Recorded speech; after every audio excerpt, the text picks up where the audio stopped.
Snow drifted across the moors like pale ghosts wandering between worlds, swallowing the road that led to Ashford Hall and muffling every sound beneath a blanket of winter silence. Beyond the iron gates, the ducal estate stood against the evening sky in solemn grandeur, its towers rising through mist and frost as though determined to defy both time and fate. Golden lights spilled from hundreds of windows, announcing a celebration within, yet beneath that warm glow lingered anxieties, secrets, and ambitions that no chandelier could illuminate. Inside the vast kitchens below the hall, heat and noise replaced the frozen stillness outdoors. Copper pots gleamed beside roaring hearths, servants hurried between tables laden with silver trays, and whispered conversations drifted through the air more quickly than the scent of fresh bread. At the center of nearly every hushed exchange stood one name: Eleanor Hartwell. She moved quietly among the bustle, carrying folded linens against the curve of her swollen belly. At 23, she possessed a natural grace that hardship had failed to erase. Her chestnut hair was pinned neatly beneath a simple maid's cap, and her pale blue eyes retained a gentleness that seemed almost miraculous after months of humiliation. Yet she could feel every glance that followed her. She knew each lowered voice concerned her condition. In a household where reputation carried nearly as much value as wealth, an unmarried pregnant maid had become a living scandal. "Poor creature," one servant murmured. "Poor?" another replied. She should have known better. Eleanor pretended not to hear. Experience had taught her that defending herself only encouraged cruelty. Silence, though painful, often proved kinder. The father of her child had once promised marriage beneath spring blossoms beside the river. He had spoken of cottages, futures, and devotion. Then one morning he disappeared without explanation, leaving behind nothing except memories and a growing life beneath Eleanor's heart. Since then, every day had become a battle against shame. Every week brought new whispers. Every month narrowed her choices further. The child stirred gently, and she pressed a hand against her stomach. "You and I," she whispered beneath her breath, "must endure a little longer." Yet endurance was becoming increasingly difficult. Earlier that afternoon, Mrs. Crowley, the estate's stern housekeeper, had summoned Eleanor to her office. The older woman had delivered the news with the cold efficiency of someone discussing inventory rather than a human life. "The household cannot continue supporting controversy," she had said. "Once the holiday celebrations conclude, your employment here will end." No anger had colored the words. Somehow that made them hurt more. Dismissal meant losing her wages. Losing wages meant losing shelter. And losing shelter in the depths of winter meant risking everything. The fear lingered now like ice beneath her skin. Above stairs, preparations for the evening banquet reached their final stages. Distinguished guests from neighboring estates had traveled through snowstorms to attend the grand celebration. Tonight marked the eve of Duke Alexander Ashford's 30th birthday, an occasion expected to strengthen alliances among some of the county's most influential families. Few among the guests realized that the Duke himself faced a crisis far more dangerous than any winter storm. Alexander Ashford stood alone in his study, staring at a document resting upon his desk.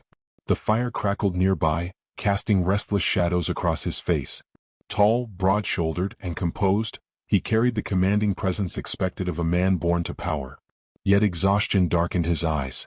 The document before him was his late father's will. A single clause had transformed celebration into desperation. If Alexander remained unmarried by midnight on the day he turned 30, substantial control of Ashford lands and finances would pass to his cousin, Reginald Ashford. The condition had once seemed absurd. Now it threatened everything. Alexander closed his eyes briefly. For years he had resisted marriages arranged for convenience rather than affection. He had watched countless unions formed through calculation and social ambition, leaving behind bitterness disguised as respectability. He had promised himself he would never treat marriage as a transaction. Yet midnight approached relentlessly. Outside the study window, church bells marked another passing hour. Time was running out. Later, as evening deepened, the grand ballroom blazed with candlelight. Crystal chandeliers glittered overhead like captured constellations. Musicians filled the air with elegant melodies while aristocrats drifted across polished floors in silk and velvet. Eleanor entered carrying a tray of champagne glasses. Immediately she felt the difference between servant and guest. Wealth shimmered everywhere she looked, in jewels, embroidered gowns, and confident laughter.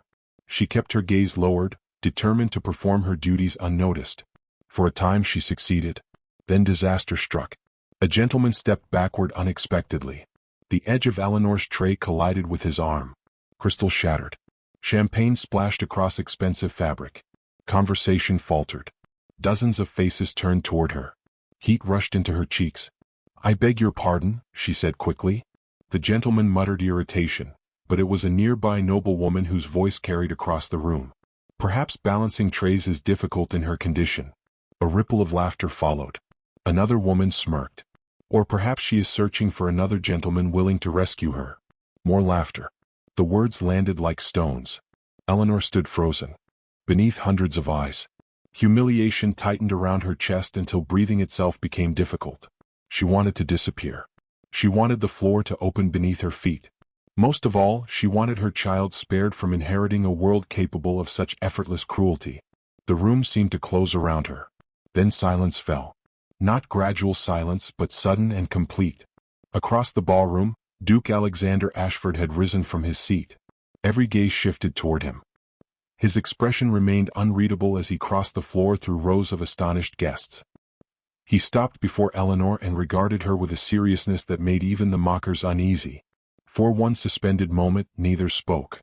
Then, before nobles, servants, and scandal-hungry observers alike, the Duke uttered words that shattered every expectation in the room.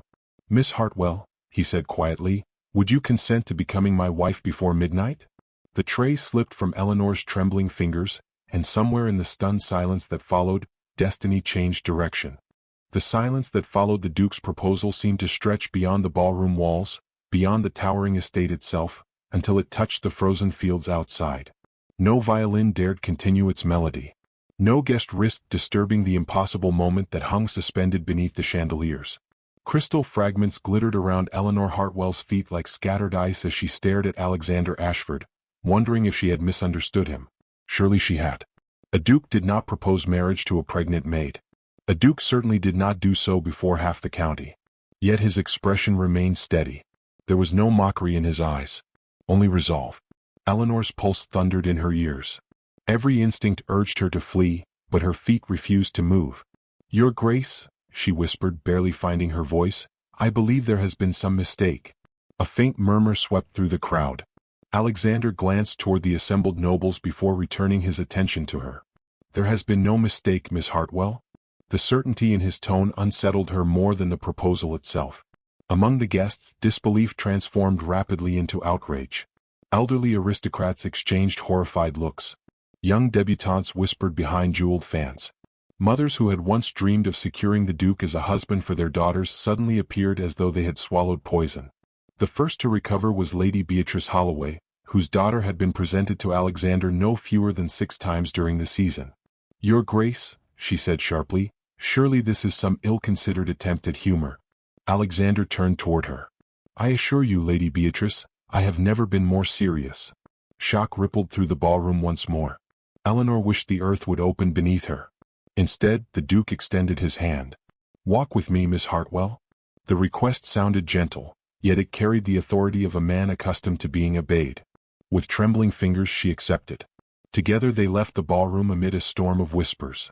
The corridors beyond felt strangely quiet after the suffocating scrutiny of the crowd. Candlelight flickered against marble walls as they moved through the vast estate. Eleanor finally gathered enough courage to speak. "Why are you doing this?" Alexander stopped beside a tall window overlooking the snow-covered grounds. For a moment he seemed to search for the proper words. Then he answered honestly. "Because before midnight I must marry or lose much of what my family has built." The confession surprised her. He explained the condition hidden within his late father's will. If he remained unmarried by the end of his 30th birthday, control of the estate would pass into the hands of his cousin, Reginald Ashford. Eleanor listened carefully. At last, the impossible proposal began to make sense. "This is a business arrangement," she said softly. "It begins as one." The answer lingered between them. "Then why choose me?" Alexander's gaze settled briefly upon her rounded stomach. "Because everyone else in that ballroom sees your shame before they see your humanity." Something inside Eleanor tightened unexpectedly. "I can offer protection," he continued. "Your child would have a home. No one would dare question the child's place in society again." The generosity of the offer nearly overwhelmed her. Yet suspicion remained. "You do not know me." "No," he admitted. "But I know cruelty when I witness it." The word struck deeper than any grand declaration could have. The following morning Ashford Hall awoke to chaos. News traveled faster than winter wind. Servants carried rumors into villages. Merchants repeated them in shops. By noon, neighboring estates buzzed with astonishment. The county had discovered its newest scandal. The Duke intended to marry his pregnant maid. Every version of the story became more outrageous than the last. Some claimed Eleanor had bewitched him. Others insisted she carried noble blood in secret. A few declared Alexander had gone entirely mad. Within the estate, Eleanor found herself trapped beneath an avalanche of attention she neither wanted nor understood. Yet amid the turmoil, Alexander continued behaving with quiet consistency. That afternoon, he requested her presence in the family drawing room.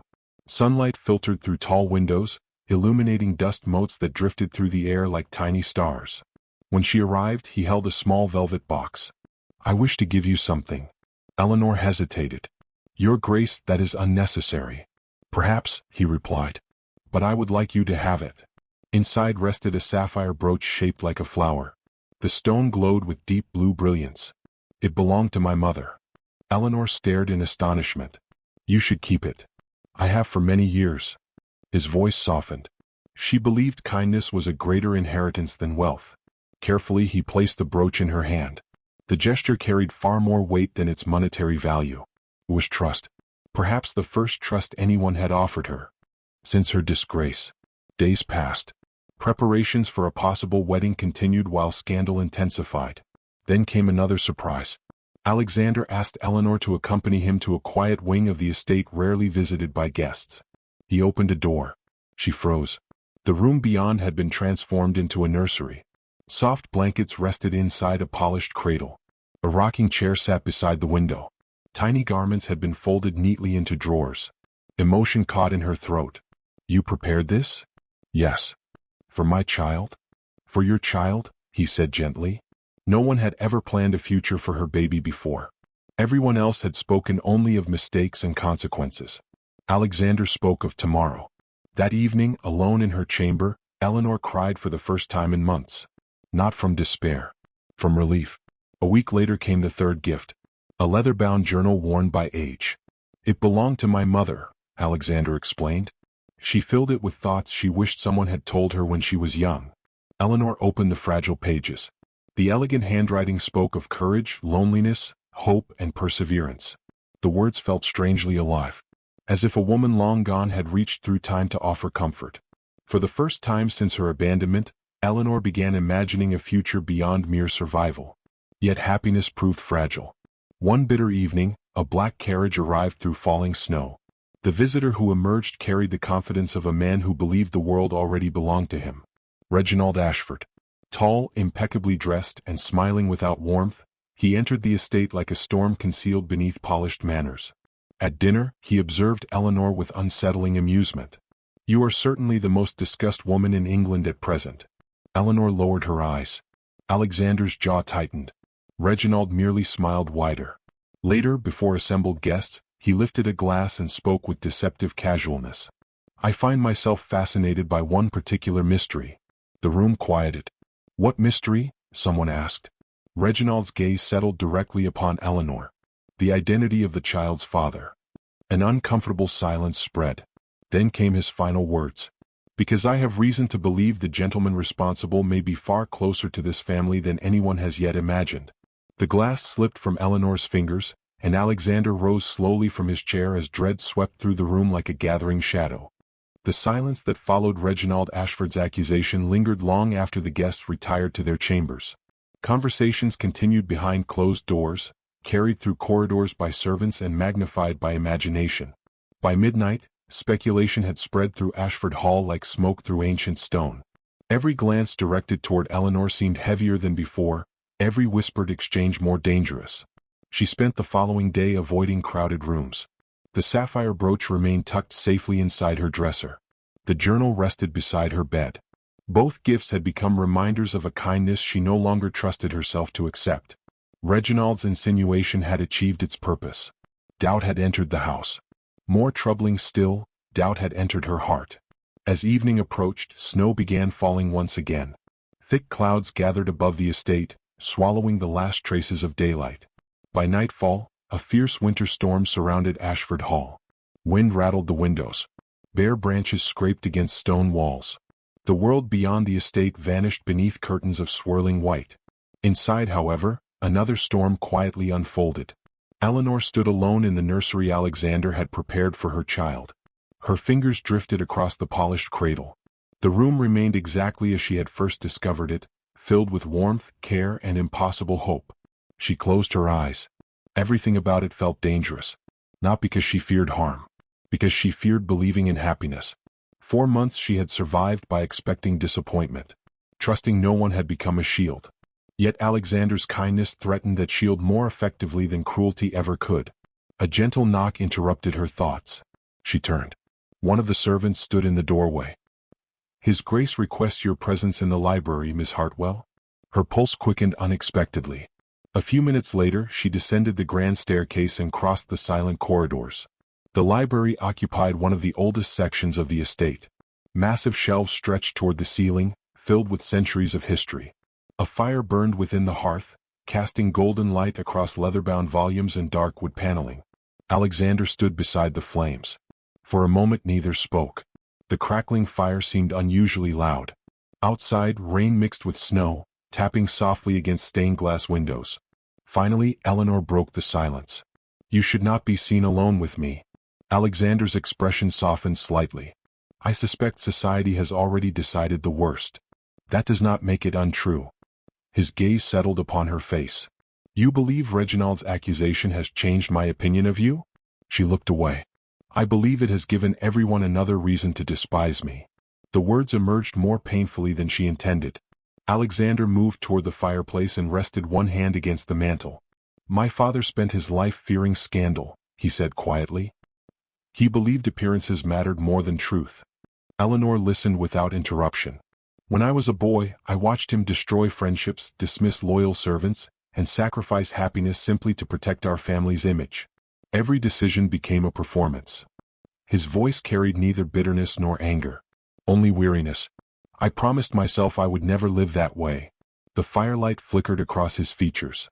For the first time, Eleanor noticed how loneliness lingered beneath his composure. "You could have married anyone," she said softly. "Many people have reminded me of that." "Then why didn't you?" Alexander smiled faintly. "Because I never met anyone I respected enough." The answer startled her.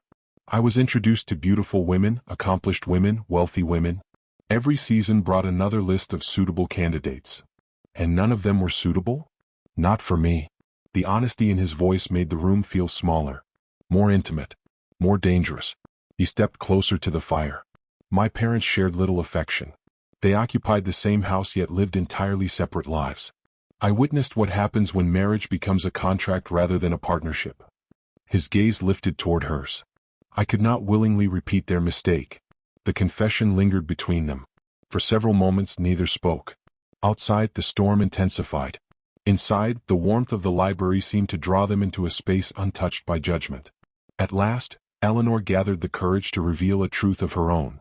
"The man who promised to marry me was named Thomas Whitmore."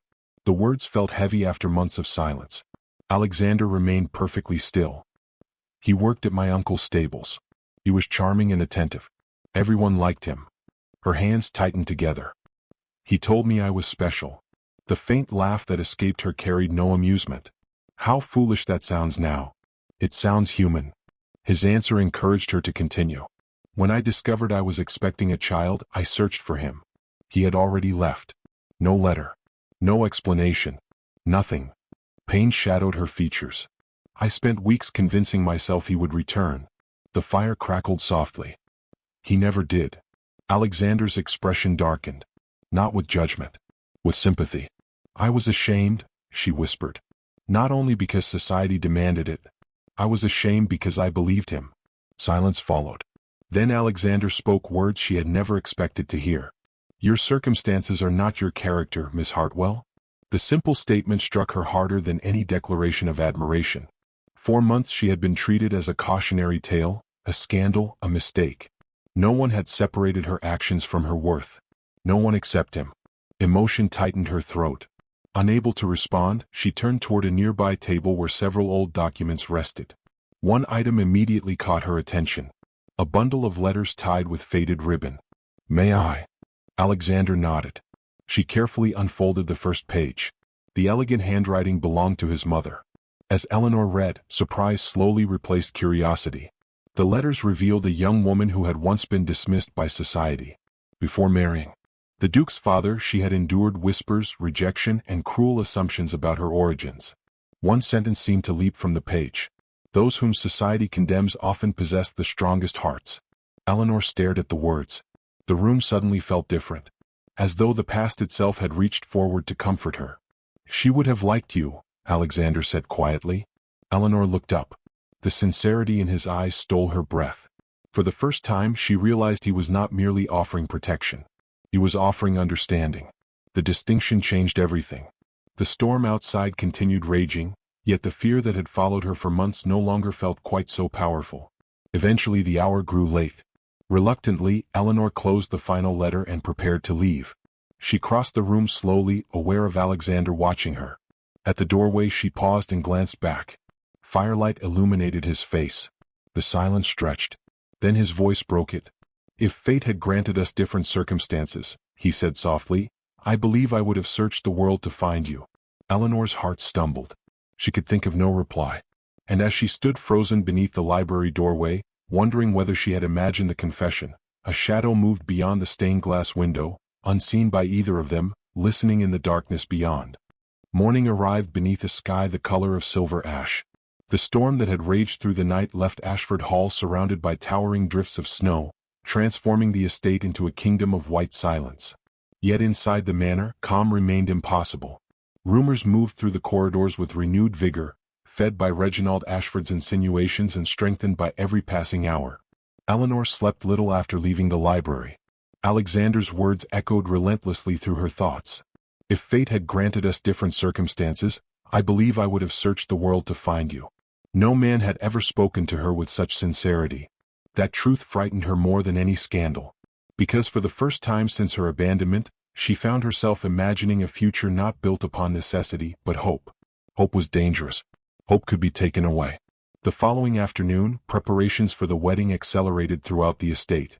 Seamstresses hurried through halls carrying ivory fabrics. Florists filled the chapel with winter roses and evergreen garlands. Candles were arranged along the aisle. Musicians rehearsed quietly in distant rooms. Everything pointed toward midnight. Everything pointed toward a marriage that would alter two lives forever. Yet beneath the appearance of celebration lurked growing hostility. Many guests had already departed, unwilling to witness what they considered a disgrace. Others remained only to observe the spectacle. Their judgment followed Eleanor wherever she walked. Still, something had changed inside her. The shame that once bowed her shoulders no longer carried the same weight. Alexander had given her something society never had: dignity. That evening she found him standing alone in the chapel. Thousands of candle flames illuminated the vaulted ceiling. Colored light filtered through stained glass, bathing the stone floor in shades of crimson and gold. For several moments neither spoke. They simply stood together in the quiet sanctuary. "It is beautiful," Eleanor finally said. Alexander glanced around the chapel. "My mother loved this room." His expression softened. She believed promises carried greater value when spoken before witnesses. Eleanor looked toward the altar. "Do you regret any of this?" The question escaped before she could stop herself. Alexander answered immediately. "No." The certainty in his voice left no room for doubt. She lowered her gaze. "Even now?" "Especially now." Emotion flickered between them. For the first time, neither pretended their connection was merely practical. The silence that followed felt fragile, meaningful. Then the chapel doors burst open. Reginald entered. His polished boots echoed sharply against the stone floor. Behind him came several distinguished guests, their expressions tense with anticipation. Reginald carried a leather portfolio beneath one arm. The sight alone sent unease through Eleanor. Alexander stepped forward. "What do you want?" Reginald smiled. "Only the truth." The words dripped with satisfaction. He approached the altar and withdrew several documents. "I have spent considerable effort investigating Miss Hartwell's history." Eleanor felt her stomach tighten. Reginald unfolded the papers dramatically. "These records suggest deliberate deception." The guests murmured. Alexander's expression hardened. "Be careful." "Oh, I am." Reginald held the documents high enough for others to see. "According to these statements, Miss Hartwell concealed information regarding the father of her child and manipulated circumstances to gain sympathy. The accusation struck the room like lightning. Eleanor stared in disbelief. Every sentence was false. Every claim twisted. Yet the assembled guests eagerly absorbed each word. Society often preferred scandal to truth. Alexander snatched one document from Reginald's hand. His eyes moved rapidly across the page. Then his jaw tightened. "These signatures are fabricated." Reginald shrugged. "An interesting opinion. They are forgeries. Can you prove it?" Silence followed. The challenge hung heavily between them. Reginald knew exactly what he was doing. He did not need everyone to believe him. He only needed enough uncertainty to poison the wedding. Eleanor suddenly understood. This was never about the documents. It was about reputation. About making her appear unworthy. About convincing Alexander that she would forever damage the Ashford name. The realization pierced her heart. Because perhaps Reginald was right about one thing. Wherever she went, scandal followed. Without another word, Eleanor turned and left the chapel. "Eleanor," Alexander called. She did not stop. The corridors blurred around her as she hurried through the estate. Tears threatened, but she refused to let them fall. She had spent months enduring humiliation. She could survive more.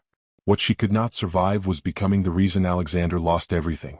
By the time she reached her room, her decision had formed. The wedding could not happen. Not because she doubted him. Because she cared for him. That truth struck with painful clarity. She loved him. The realization arrived quietly. Undeniably. Completely. And because she loved him, she could not allow his future to be destroyed for her sake. An hour later, a small carriage slipped through the estate gates. Snow drifted across the road as Eleanor disappeared into the darkness. She left behind the sapphire brooch. She left behind the journal. She left behind every impossible dream she had begun to cherish.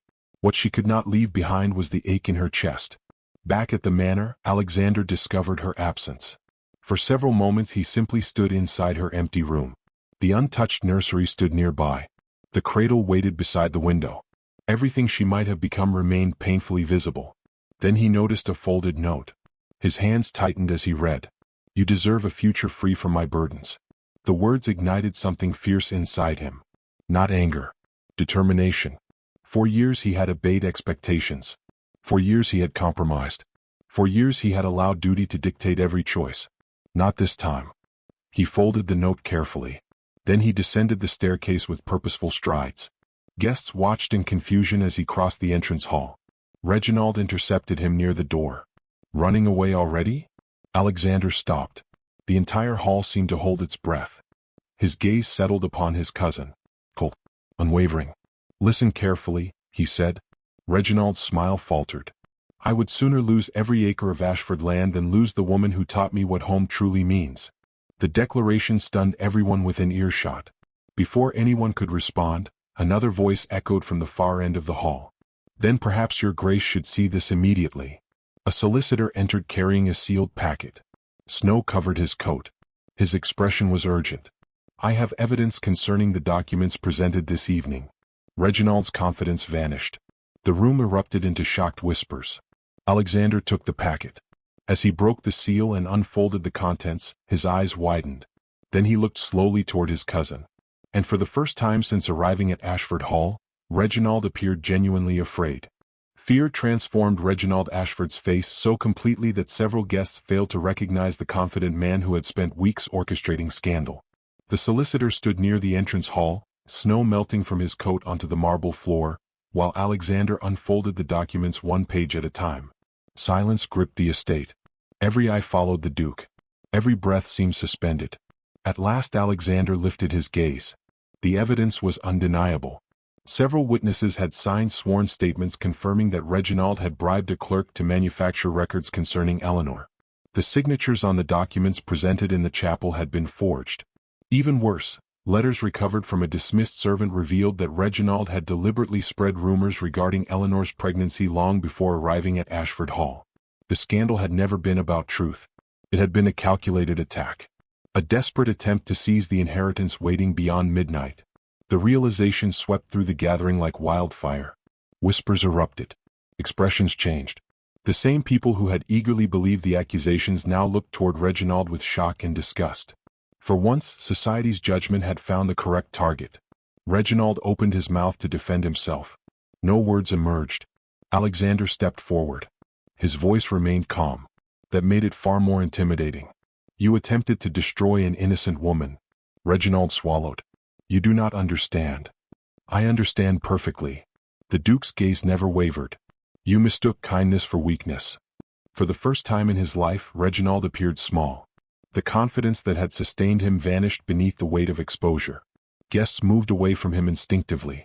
No one wished to stand beside a sinking ship. Alexander handed the evidence to the solicitor. See that the proper authorities receive every page. The solicitor nodded. Reginald's face drained of color. His future was collapsing as rapidly as the lies he had built. Yet Alexander no longer cared. Only one thought occupied his mind. Eleanor. He turned toward the entrance. The grandfather clock in the hall struck midnight. 15 minutes remained. Without another word, he seized his coat and stepped into the storm. The night greeted him with bitter wind and driving snow. Horses stamped nervously as stable hands rushed to prepare a carriage. Visibility had become dangerously poor. Roads disappeared beneath fresh drifts. None of it mattered. Alexander climbed into the carriage. Find her. The command carried all the urgency of a man chasing more than time. The horses surged forward. Across the countryside, Eleanor sat alone inside a small village church she had discovered while seeking shelter from the weather. A handful of candles illuminated the modest sanctuary. Their trembling flames cast soft light across worn wooden pews and simple stone walls. Outside, the storm continued its assault. Inside, heartbreak settled quietly beside her. She stared at her hands. Hours earlier she had convinced herself she was doing the noble thing. Now certainty had begun to fade. Leaving had not eased her burden. It had only created a different kind of pain. The memory of Alexander's kindness lingered relentlessly. His patience, his respect, his unwavering belief in her. No one had ever looked at Eleanor Hartwell the way Alexander Ashford did. Not as a problem, not as a scandal, not as a mistake, as a woman worthy of dignity. Tears gathered despite her efforts. The church doors suddenly burst open. Cold wind swept through the sanctuary. Eleanor rose in alarm. Alexander stood in the doorway. Snow clung to his coat and dark hair. His breathing was uneven from exertion. Yet his eyes remained fixed entirely upon her. Relief flooded his features. For a moment neither moved. Neither spoke. The world seemed to narrow until only two people existed within it. You found me, Eleanor whispered. I would have searched every road in England. The sincerity of the reply shattered the last of her defenses. Emotion surged through her chest. You should not have come. I could not stay away. He crossed the church slowly. The distance between them diminished. You left because you believed you were protecting me. Eleanor lowered her gaze. You deserve better than endless scandal. Alexander shook his head. No. His voice softened. I deserve honesty. She looked up. I love you, Eleanor. The words filled the church. Simple. Direct. Impossible to misunderstand. I do not care what society thinks. I do not care about gossip. I do not care about whispered judgments. His eyes never left hers. I care about you. Tears escaped despite her efforts. For months she had carried shame. For months she had endured humiliation. Now someone was offering her something stronger than acceptance. Love. Not pity. Not obligation. Love. The realization left her trembling. You deserve someone untouched by scandal, she whispered. Alexander smiled sadly. You still do not understand. He gently took her hand. The bravest person I have ever known is standing before me. Emotion overwhelmed her completely. At last she allowed herself to speak the truth she had guarded for weeks. I love you too. The confession felt like stepping into sunlight after years of darkness. Joy flashed across his face. Outside, church bells suddenly rang in the distance. Alexander froze. Midnight approached. Both understood instantly. The inheritance. The deadline. The future. Everything depended upon reaching Ashford Hall in time. They hurried toward the waiting carriage. The journey became a race against destiny itself. Snow covered the roads. Wheels struggled through drifts. Minutes slipped away mercilessly. When the chapel finally appeared through the storm, the clock tower above the estate stood illuminated against the night sky. The first strike of midnight echoed across the grounds. Guests waiting inside the chapel turned toward the entrance. The second strike followed. The doors burst open. Alexander and Eleanor entered together. A collective gasp swept through the room. The third strike sounded. The priest stepped forward immediately. There was no time for grandeur. No time for elaborate ceremony. Only truth. Only choice. Only love. The fourth strike echoed. Alexander took Eleanor's hands. The fifth. The sixth. The priest began the vows. Candlelight danced across stained glass. Snow tapped against the windows. Every guest watched in breathless silence. The seventh strike. The eighth. Eleanor spoke her vows with tears shining in her eyes. The ninth. Alexander answered with unwavering conviction. The tenth. The priest opened the registry. Pens scratched across parchment. The 11th strike rang through the chapel. The final signatures were written. The 12th strike began. By the authority granted to me, the priest declared, I now pronounce you husband and wife. The final bell echoed into silence. For one suspended heartbeat, no one moved. Then relief swept through the room. The marriage was legal. The deadline had been met. Reginald's claim was destroyed forever. Alexander turned toward the assembled guests. Many were the same people who had mocked Eleanor only weeks earlier. His voice carried clearly through the chapel. A person's worth is measured by the content of their heart, not by the cruelty of gossip. No one challenged him. No one dared. Because everyone present knew he spoke the truth. Months later, winter surrendered to spring. Flowers blossomed throughout Ashford Gardens. Wisteria cascaded across stone walls. Birds nested among branches once stripped bare by snow. Life returned. So did joy. On a bright morning filled with sunlight, Eleanor gave birth to a healthy son. Alexander remained beside her throughout every difficult hour. When the child finally rested in his arms, wonder softened the Duke's usually composed features. The tiny boy wrapped his fingers around Alexander's hand. Something profound passed across his face. A promise, a choice, a future. Weeks later, before family, servants, and legal witnesses, Alexander formally declared the child his heir. No hesitation accompanied the decision. No uncertainty remained. The announcement brought tears to Eleanor's eyes. The child who might have entered the world burdened by shame instead entered it surrounded by love.